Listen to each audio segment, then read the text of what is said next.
ચાલો તો આજે આપણે જોશું પોઈન્ટવાળા સરવાળા કઈ રીતે થઈ શકે. પોઈન્ટવાળા સરવાળા કરવા માટે આપણે એક વસ્તુ ખાસ ધ્યાન રાખવાની છે, પોઈન્ટની નીચે પોઈન્ટ આવવો જરૂરી છે. બરાબર છે. તો અહીંયા આપણે લખીએ 2 3.3 4 5. હવે આપણે પોઈન્ટની નીચે શું લાવશું? પોઈન્ટની લેફ્ટ સાઈડમાં કોણ બેઠેલું છે? 0. અને પોઈન્ટની રાઈટ સાઈડ એટલે કે જમણી બાજુ કોણ બેઠેલું છે? 0 અને 8. બરાબર. આ ખાસ યાદ રાખવાનું, પોઈન્ટની નીચે પોઈન્ટ આવવો જોઈએ. પ્લસ આજુબાજુમાં જે પણ કંઈ જગ્યા છે ત્યાં આપણે મૂકી દઈશું 0. શું મૂકી દઈશું? 0. બરાબર. હવે આનો આપણે સરવાળો કરીએ. ચાલો તો 5 0 કેટલા થશે? 5. 8 ને 4 તો કે 12.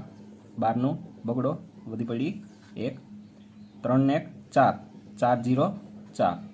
પોઈન્ટના પોઈન્ટ 23માં 0 0 નાખો તો કેટલા થાય? 23 જ થવાના છે. તો આપણો ફાઇનલ આન્સર આવી ગયો 23.425. તો આજે આપણે જોશું પોઈન્ટવાળા સરવાળા. બરાબર.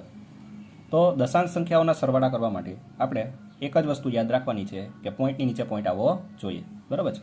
ચલો તો લખીએ આપણે 123.23. આ નંબર લખો. પછી પોઈન્ટની નીચે આપણે શું રાખશું? પોઈન્ટની ડાબી બાજુ કોણ બેઠેલું છે?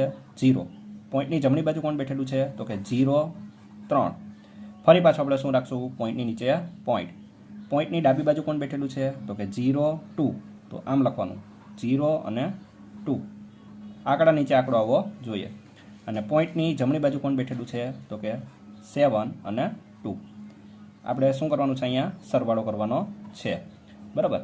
ચલો તો 3 3 2. 3 ને 3 6. 6 ને 2 8.